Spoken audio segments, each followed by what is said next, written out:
And Mr. Mayor, we are live.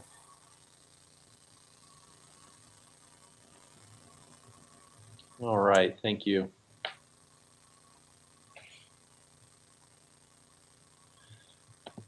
And hello, today is the 25th day of January in the year 2021. I'm Mayor Densmore, and this is a meeting of the Gulf Manor Village Council. We're meeting remotely by the authority granted us by the Ohio legislature, given concerns about the COVID-19 pandemic.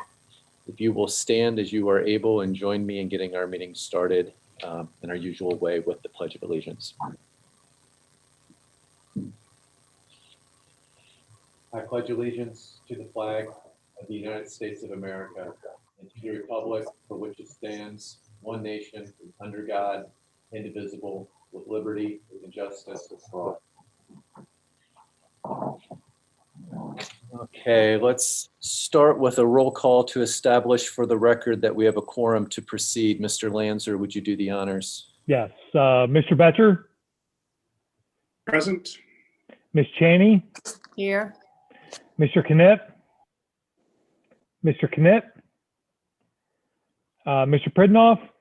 Yes. Ms. Snyder? Here. Mr. Van Harn? Mr. Van Harn? Present. Sorry, the button. All members are present except for Mr. Knipp. All right, do we have a motion to excuse Mr. Knipp? So motion. Or a I'll second? I'll All right, all in second. favor? I did send him a text to remind him earlier today, and he sent back an emoji that looks like he might be sick, but I don't understand it. But All right, something's going all on those with in this. favor? All those in favor of excusing Mr. Knipp? Aye. Without objection, I will take that as unanimous, seeing the hands present. Let's see, presuming council has had an opportunity to review tonight's agenda, do we have a motion to accept or amend and accept tonight's agenda? So a motion to accept the agenda. Second. All right, all those in favor? And again, without objection, I'll take that as unanimous. Mr. Lanzer, are there any registered persons to address council this evening? No, there's not. Okay. Then And yeah, I'd my like to get, yeah, okay. I was gonna say that I heard some chatter earlier that there was a request to amend the minutes. And so we may not be able to, if this is the case, be able to vote on accepting the minutes from our previous meeting. We will, if I have a motion, I would say we would wait until our next meeting to vote on approving these minutes. Do we have a motion to, what is that called? To postpone the acceptance of our minutes? Motion to table approval of the minutes. Yes, do we have a On that- motion to table? On that, I do have a question on that. That does involve another amendment if needed. All right, On page, excuse me, I circled it. Page 3. It says the motion was seconded by Mr. Densmore. I wasn't sure if that was appropriate because, yeah, I don't- that, I would assume that would be an error. okay, that's what I thought. So I don't know who seconded it, but it was the motion to affirm disposition of property. It was seconded by Mayor Densmore. I didn't think that was quite, I didn't know for Right. sure. I thought that doesn't sound right. So I'm thank you. sure that was a typo. I don't Yeah. get to do that anymore. Right. That'll get updated. There was another item that needed to get added, and I wanted to ensure that everyone had sufficient time to review the minutes longer than the weekend before. So it was my intention to table the minutes from last council meeting, and then at the next council meeting, hopefully we will approve 2 sets of minutes at the next meeting. I appreciate that. Mr. Donnellan, do we need to make a motion to do so? And not really, it's, well, you approved it on the agenda, so do make a motion to table it. Okay. All right. Motion to All those- table the minutes. I'll second. All those in favor? Thank you. I'll take that as unanimous. And let's see. Is Chief Timmers present? He is not. Okay. Yes, I will ask. He was not present at our previous meeting as well, so I have a question in terms of procedure for asking for his report. Is it? I'm wondering if anyone. I would have thought that I would have been presented with a circumstance for his missing any reports to us in January. Administrator Hirth, Mr. Hirth, are you aware of whether a report is present for us to read through? So there was a report for the last meeting. For this particular meeting, he wouldn't have a report. He usually does that at the second meeting of the month. I talked to him today, and we didn't talk about attendance at council, but I'll touch base and see what's going on. You said that he was in attendance at the previous meeting? No, he had a report, but was not at the previous meeting. Okay, gotcha. So that report is in Thank the you. online council packet. Gotcha. Thank you for the clarification. And without objection, I'll move on to the mayor's report here. I mentioned at our previous council meeting that as we get on the other side of the pandemic, hopefully this spring, I plan to issue proclamations individually to the healthcare professionals living in Gulf Manor for their service during these unprecedented times. I met with Councilwoman Cheney this past week to work on some of the details of getting the word out about this. And Ms. Cheney, I'll follow up with you. I did get your email today with the draft wording on that. I appreciate that very much and plan on following up with you more on that tomorrow. I'm asking again that council members, anyone hearing this in the village, reach out to your neighbors in the community and share the word of my intention so that we can start to get a list of all the healthcare professionals in Gulf Manor active during the pandemic. I don't want to leave anyone out in my acknowledgement of the community's gratitude for their service. Again, that is any healthcare professionals living in Gulf Manor on active duty during the pandemic. I'll personally thank each one of them and give them a framed copy of the proclamation acknowledging their heroic service to the greater community. And I appreciate all your help in identifying these fellow residents. Ms. Cheney is going to help me get a social media statement that we can put out there, social media wise. So thank you, Councilwoman Cheney. Our COVID numbers continue to increase. We have this data comes from Hamilton County Emergency Management and Homeland Security. 1 out of 4 patients in Ohio ICUs are currently there because of COVID-19. Priority eligibility based on age. So this week for vaccinations, it's folks 75 years and older are eligible to start getting vaccinated, as well as individuals who have a combination of both an intellectual disability with a severe congenital, developmental, or early onset medical disorder. Next week, if all goes according to plan, folks 70 years and older will be eligible. And the following week, folks 65 years of age and older will be eligible.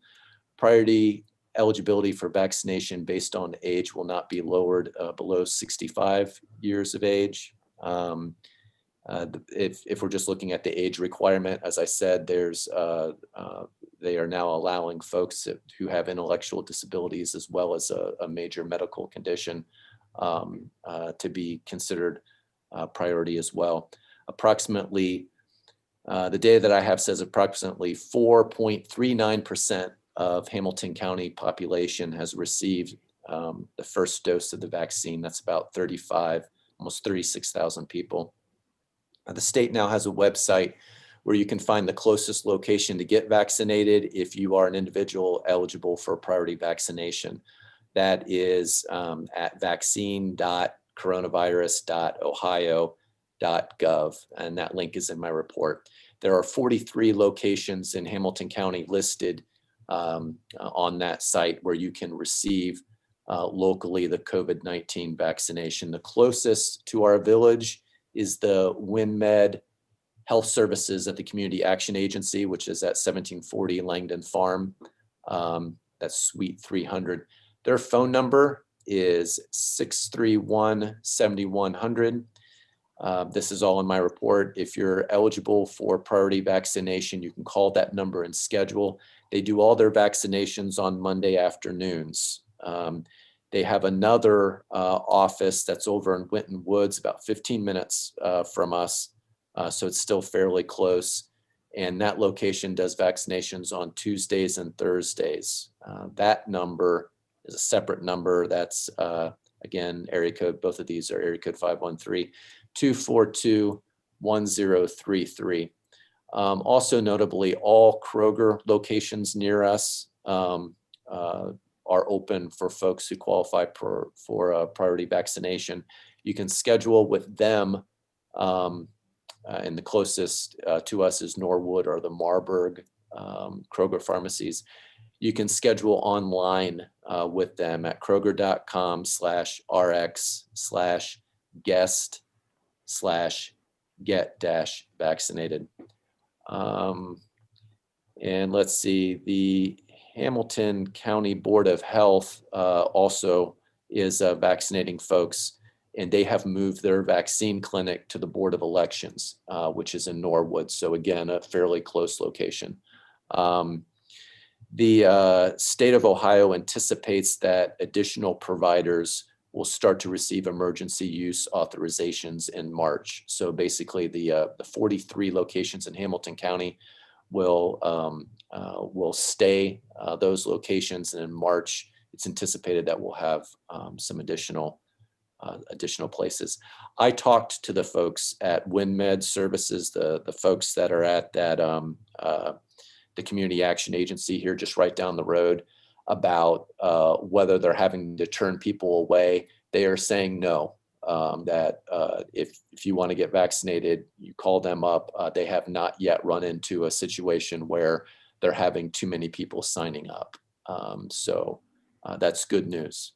So please spread this information so we can make sure that any of our residents who are especially vulnerable to this virus have the opportunity to sign up and get vaccinated during this priority period.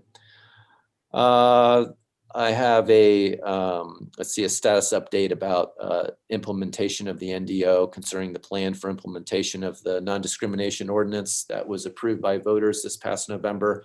I'm still requesting personal meetings with anyone who has concerns. I will not be discussing these meetings publicly, but we'll be bringing specific concerns to the administration and our legal counsel in an effort to make sure that our plan has addressed all the concerns, all and any concerns. So please continue to spread the word about that as well. If you hear of anyone expressing a concern, please have them reach out to me so that we can address their concerns in the implementation. I mentioned at our last meeting that it's Poverty in America Awareness Month. Poverty in America has grown with COVID-19 pandemic.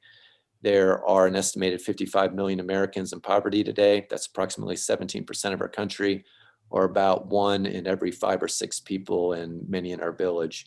There are resource links on the Gulf Manor website and in my report here for helping loved ones, yourself, a friend, or a client connect to local support. Please spread the word. If you are not yourself familiar with the resources that are available to people who are struggling, please get familiar with those resources so that you can help pass along information when randomly called upon to do so. If you are one of the people out there providing resources to people in need or helping folks connect to resources, I want you to know we on council are grateful for all your work.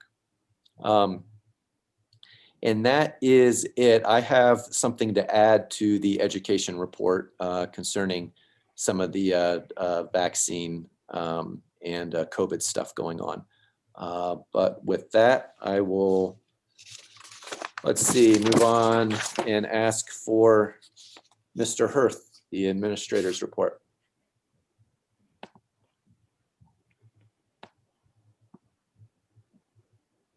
Mr. Hirth, I need you to unmute yourself, please.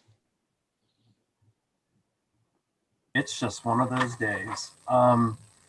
So just a quick update on COVID-19 protocols in the building. All in-person meetings continue to be virtual and will continue to be through the governor's orders, which have been extended through January 30th, 2021.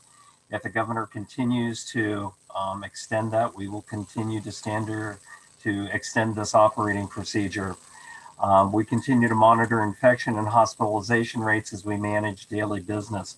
We still have at least one employee who is out recovering from COVID. So like your best thoughts and prayers and wishes to go towards that individual. Good news on the Vera Road project. The engineering is complete. The water main replacement and road rehab have been detailed and finalized, and acceptance of bids by the road engineer will begin this coming Wednesday, January 27th. This will be publicly announced in the Enquirer, both on Wednesday and on February 3rd. And the bid time will continue through February 11th, when at 10 a.m. we will open the bids and select the contractor who we will recommend to council to do the road project. We are still looking for a mid-March start on this project, and as soon as we have the approval from council and the contracts are signed, we will notify the residents of Vera what's taking place. So that's really good news that that's moving forward quickly. This evening in the Finance Committee, the Executive Committee and Council approved the code enforcement official position at the last council meeting. This evening, I asked for the recommendation that I made for the salary to be approved. In the Finance Online Council packet, there was a base salary range that has been proposed and that the committee, I believe, will forward to council this evening so we can set that salary. And hopefully we will be in a position to go ahead and post that position on Wednesday of this week. That is the end of my report. All right. Thank you, Mr. Hirth. Are there any questions? Mr. Hirth's report or mine? I failed to ask. Okay. If not, then I will ask Mr. Lanzer if you have a fiscal report. Yeah, it'll be real brief this evening. It was my intention to have the December financial packet put together and sent out for everybody to review, but that can only happen if we have the fiscal year closed in the UAN accounting system, and we can't have the the fiscal year closed until all of the year-end procedures have been completed per the Auditor of State. So we have until February 28th to get that done. So it's my intention to have the fiscal year closed, all the end of the year protocols completed by the 28th of February, and which time I will grace you with two financial reports for December 2020 and January 2021. The bank reconciliation can't be posted until the end of the year is closed. So with that said, I do have a short report to give you an idea of where we stand as of January, or where we stood to end the year last year and where we stand at the start of this fiscal year. So we will begin fiscal year 2021 with a carryover balance of $985,000. For comparison's sake, we started fiscal year 20 with a carryover balance of $595,000. So we grew the reserve substantially. Revenue for the year was $2.1 million. This was nearly $65,000 over what we revised revenue forecast to be last July. And this is approximately $115,000 more than what we generated in all of fiscal year 20. So as I mentioned, we grew the reserve considerably in fiscal year 20. It's in large part because we grew the general fund revenues in the amount of $115,000. As for appropriations, we spent $1.7 million in general fund appropriations last year, and that was approximately 90% of what was approved for spend last year. So I know Ron mentioned during the Finance Committee meeting, we were able to defer a lot of expenses, increased expenses, and personnel expenses to COVID funding resources that we received through the CARES Act and through the county. And that had a real benefit to village financials. That's the end of my report this evening. I'm happy to answer any questions anyone might have. Thank you. Are there any questions? I do have one comment. Ms. Gideon asked that I make sure that council members knew that W-2s were sent out a couple of weeks ago, so hopefully everybody received it. If not, let us know. That's a. All right, thank you. Chief Campbell, do you have a activity report? I do. Good evening. For the activity report for the month of December 2020, there were 278 calls for service. There were 27 incident reports. Involved in this call for service, there were 6 auto accidents. There were 17 runs for suspicious persons or vehicles. There were 7 theft reports paired with 6 vehicle tampering reports, which is low. It usually spikes that time of year. But I do want to remind people to lock their cars and don't leave stuff in them. There were 31 disputes involving domestic violence, neighbor dispute, landlord-tenant disputes. Those are some of the main, most common things that we've dealt with in the month of December.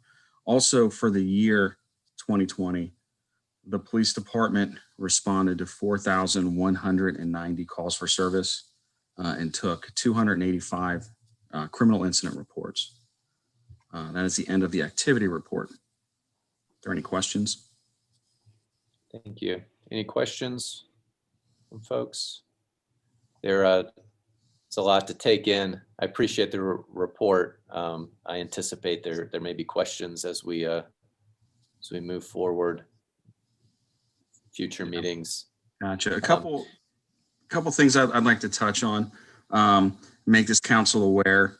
Today, I was notified via email that we received our renewal of our final certification for the Ohio Collaborative. Data pertaining to that program can be found on their website, which is ocjs.ohio.gov/Ohio Collaborative. There's a lot of information there on that program. Also, I want to just make known that we're talking about COVID and the vaccinations. I want this council to be aware that the police department has not been eligible for vaccinations. We continue to serve the residents despite the high risks. We've had several officers contract COVID, but I just want you to be aware that we are not in that group of primary people that are going to get it, in spite of the fact that we often have to rush into places before we have time to put on masks and gloves. So I just want to make you aware of that. Keep these officers in your thoughts.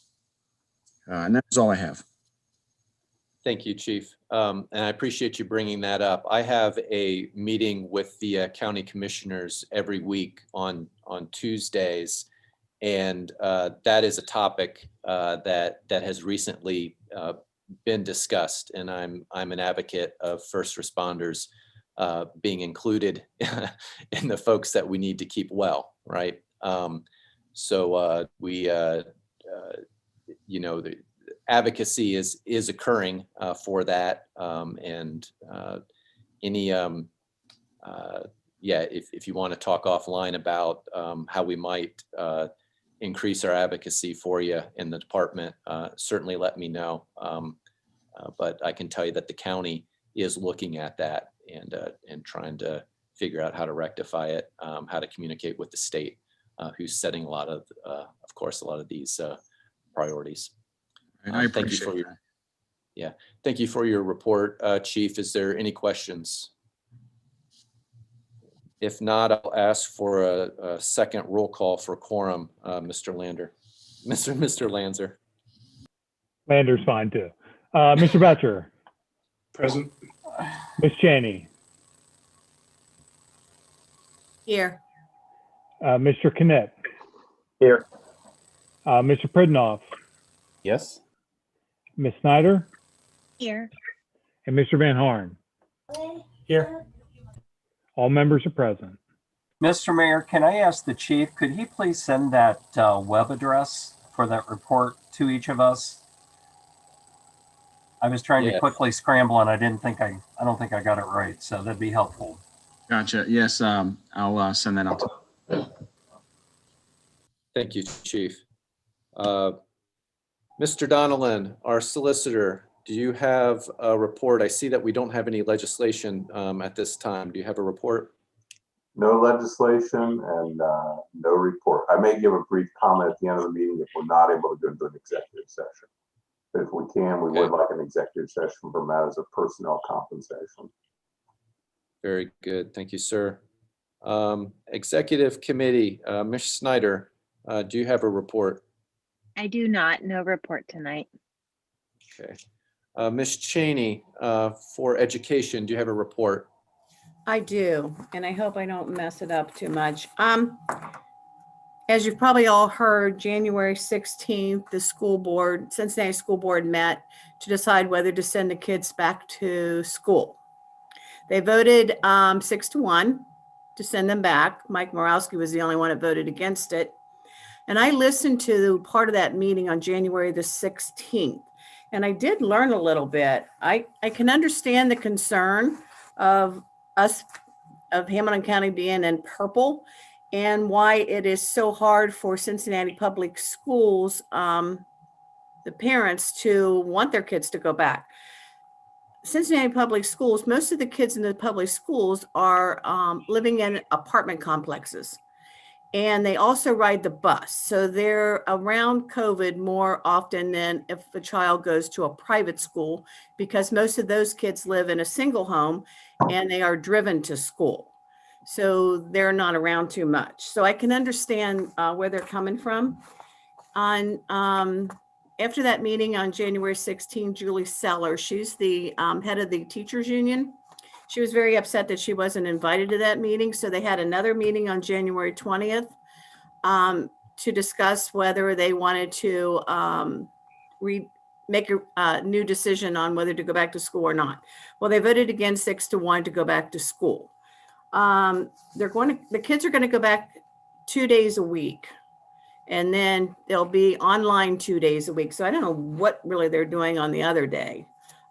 It's confusing to me on the list that I looked at, but I found it interesting that Walnut Hills High School has not been back in school. And the reason being, and I didn't know this till I saw the report, Walnut Hills High School has 2,836 students. They're overcrowded. Their average class size is 32 students. Their average classroom size is 650 square foot. So it's impossible for them to be 6 foot apart. So that is one of the reasons why they've been online. And I also found another thing, slide in one of the things that they talked about on January 16th, the COVID cases in Cincinnati Public Schools since January. Well, it's through May of last year, May 2020 to January 20th, 2021. And so far, 314 students have had COVID, 486 staff members have had it, and then there were 6 detected in-school transmissions. So hopefully things will get a lot better for that. And then we did have our our PRM LSDMC meeting. It wasn't a whole lot discussed. We're still 55 students short because they're going to private schools for in-person learning. We have not lost any of our staff where other schools have lost staff. So we've been lucky there. The state has cut funding. So PRM is requesting the use of the cell tower fund that they have, but that money can only be used for economic disadvantaged children. So that's up in the air right now.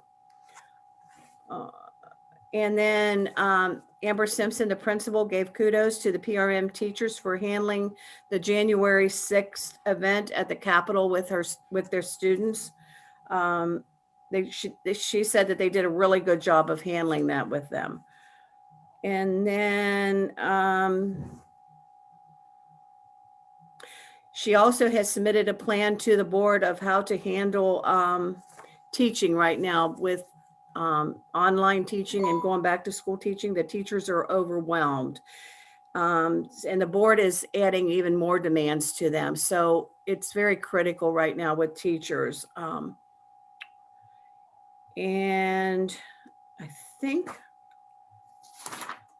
PRM is going to be holding their first ever town hall meeting on Wednesday, January the 27th at 6:30 p.m.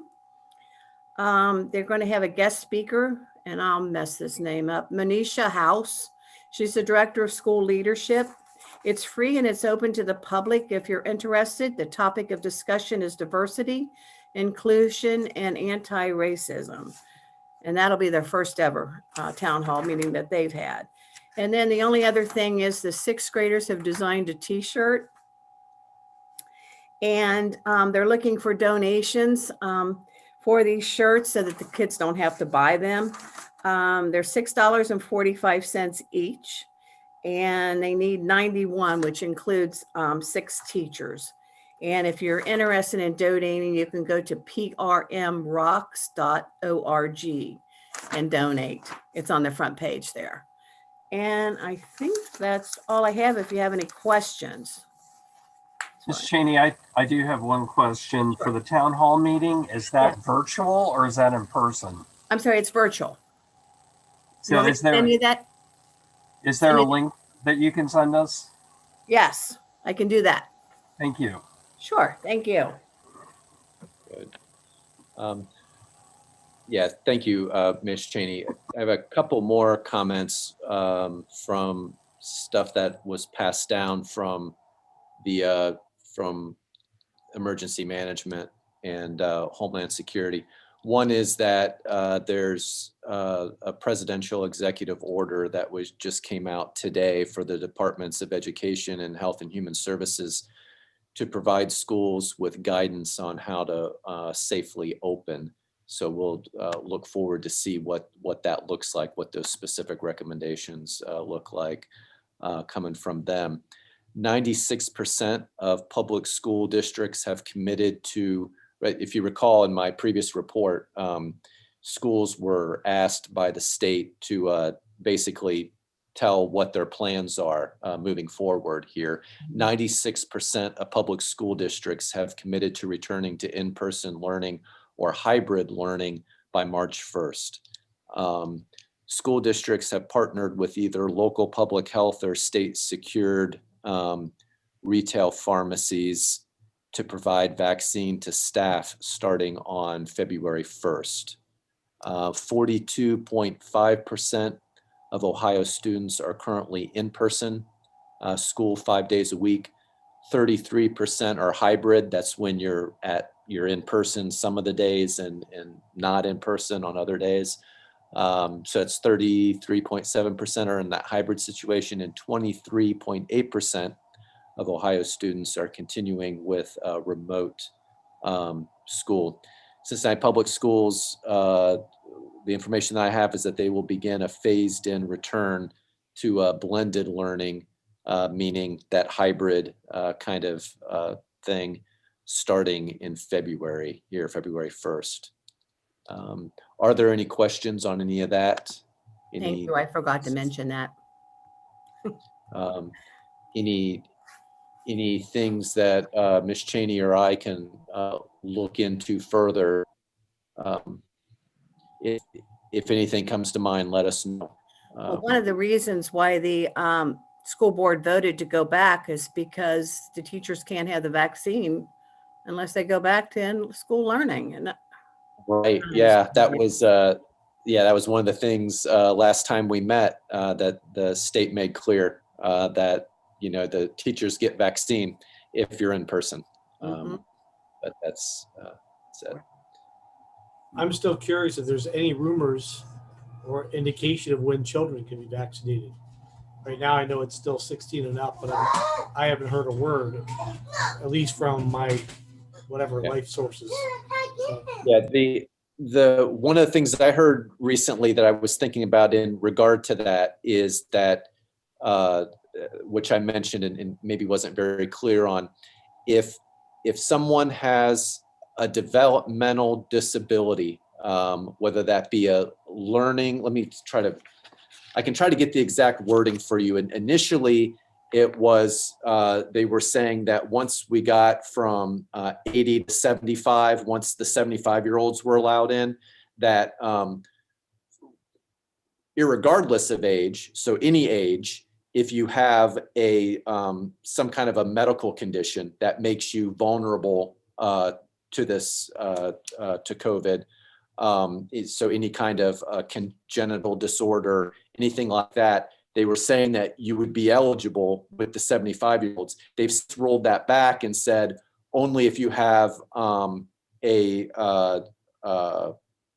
kind of a mental impairment as well as a physical disorder. And I'll get the wording on that. I believe I have the wording in my report. If I can find it specifically, just give me a second here. So basically they're saying that if there is a, where is it at? Sorry. Individuals who have a combination of both an intellectual disability as well as severe congenital, developmental, or early onset medical disorder. Those folks are eligible right now for vaccine. All right. and that's not age discriminatory. It's just by description. That's my understanding. It's not, they're not discriminating based on age on that. I got that contact information for the local clinics. You can contact your health provider as well if you want some direction on that. That's my understanding. Initially, they were saying you didn't have to have the intellectual disability. Just if you had a severe congenital, developmental, or early onset medical disorder, you would be eligible as well with the 75-year-olds. But because of the limited amount of vaccine, they've changed it, and they're saying they are gonna give preferential treatment to folks that have medical conditions, but that's rolling out after the folks that have those conditions as well as an intellectual disability. All right. Any other questions?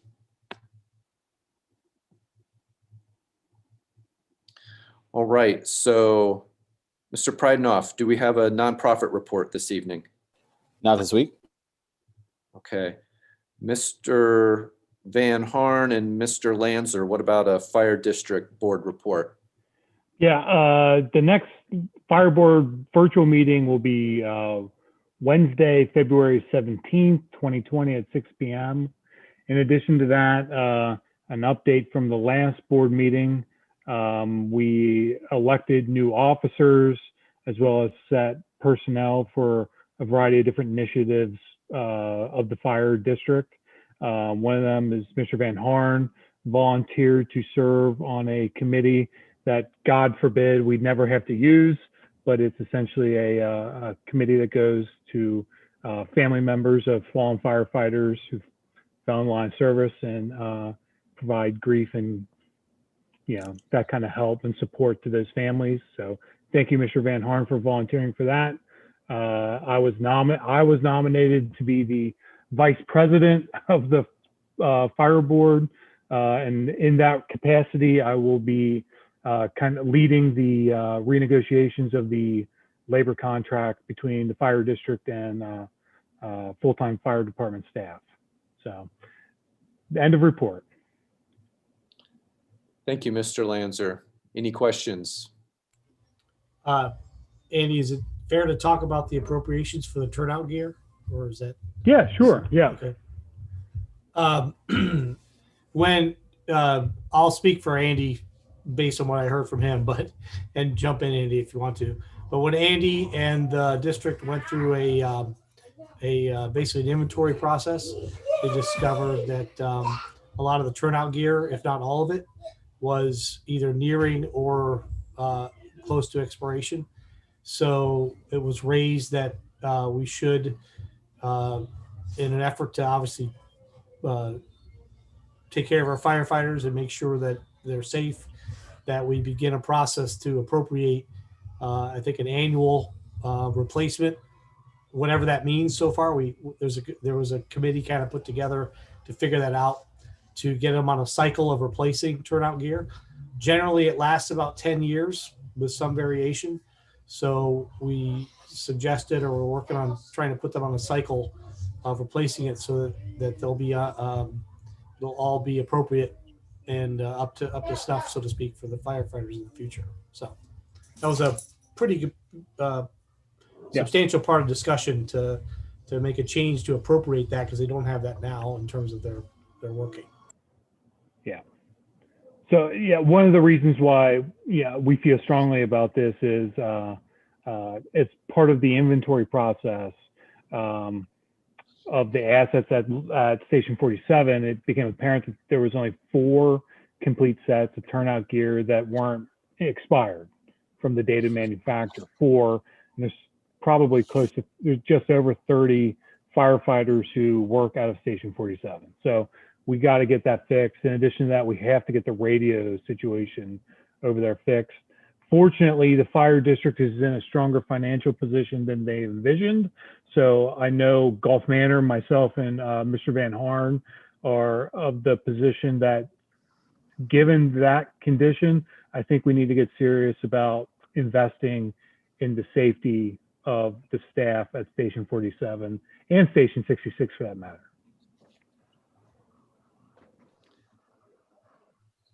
Thank you. Any other questions? Mr. Betcher, do we have a planning commission report? Yes. Well, not so much a report, just that planning commission is meeting Monday, February 1st at 6:30. 2 hearings about zoning change to allow little library structures, and then a proposed building modification to 2700 Lissanaville to accommodate a new business. End of announcements. Thank you, Mr. Betcher. Mr. Knapp, is there an engage? Sorry. Quick question on that. Procedural for Mr. Donellan. I thought you mentioned somewhere in there was supposed to be a public hearing about that. Is that held in the planning commission, or is that held with council, or not at all? I can't remember exactly where that fit It's in the planning commission. Okay. That will be Monday evening. The planning commission has the option of making a recommendation that comes to village council, and then village council holds a public hearing, and then we go through the legislative process. Okay, so the public hearing is held during council, not necessarily during planning commission? Well, we provided notice in the newspaper. The planning commission would specifically consider the zoning amendment at its Monday night meeting. So we would welcome people to log in. I drafted and sent over today the planning commission report from our last discussion of the regulations we wanted to look through to recommend to council. So planning commission can adopt that, and we can then move it to the next stage. They can have further discussion on Monday night. They could continue it to March. One of the things we need to consider is many communities that have approved the community libraries right now have also stayed all of them because of COVID. So we may move quickly through the process of authorizing them, and it may be a moot issue if people cannot actually put them in place and utilize them until we get through the COVID pandemic. So I want everybody to balance that in their consideration of where we are on our scheduling with this. Well, I know of at least one resident, if not two, that would like to make a public statement about it. And we're asking, when is that done? That's kind of why I'm asking, Could be Monday, So, to tell It them could be when. Monday. So, or they could do it Okay. at the council meeting, whatever their choice would be. so in the information that's posted on the website, it states that anyone who wishes to address the commission needs to register in advance. So go to the master slider on the website, click on that information, and it'll give instructions. Great. Thank you. Thank you for the clarification. Mr. Knipp, is there a community engagement report this evening? No report. Thank you. Mr. Betcher, is there a finance committee report? Yes. So Finance Committee did meet tonight, covered a plethora of topics. I won't go too in depth, but some of the things that were discussed were the 2020 salary report for employees of the village, the code enforcement officer and salary. So we did recommend the approval of that. And then reviewing COVID expenditures. The good news is for Mr. Hirth that there was an approval for updated playground equipment from Hamilton County. So exciting times for the playground coming ahead. Things on the radar for Finance Committee in tandem with executive is the Rumpke contract. So Ms. Snyder and I will know, I'm sure we'll be discussing that further, the solicitor contract, and then salaries for elected officials. That's all I got. Thank you. The salary structure for the code enforcement official, we're going to need to have an ordinance to add that to our salary structure. So if Mr. Hirth can get me the information, Mr. Lanzer will prepare that legislation, and if we're ready to go forward at our February 8th meeting. All right, very good. Any other questions for Mr. Betcher? I've got a few announcements. Next council meeting is scheduled for Monday, February 8th, 2021 at 7 p.m. Next executive committee meeting is scheduled for Monday, February 8th at 6 p.m. Next finance committee meeting is scheduled for Monday, February 22nd at 6 p.m. And future dates of council, I have here February 22nd, 7 p.m. and March 8th, 7 p.m. And if there is nothing else, we are at that time to request an executive session to try to see if we can pull it off technology-wise for a matter of personnel and compensation. I would need a motion for that. Motion to enter executive session. Second. All right. We need a See if roll we- call vote. Mr. Lanzer, would you do the honors? Mr. Betcher, Yes. Ms. Cheney, Yes. Mr. Knipp, Yes. Mr. Pridnoff, Yes. Ms. Snyder, Yes. and Mr. Van Harn. Yes. Sorry, the button didn't work. So I'm going to attempt to send us to a breakout room. It's possible you might get disconnected, so just log back in to the original link and then we can adjourn. So hang in there. Let's see if this works.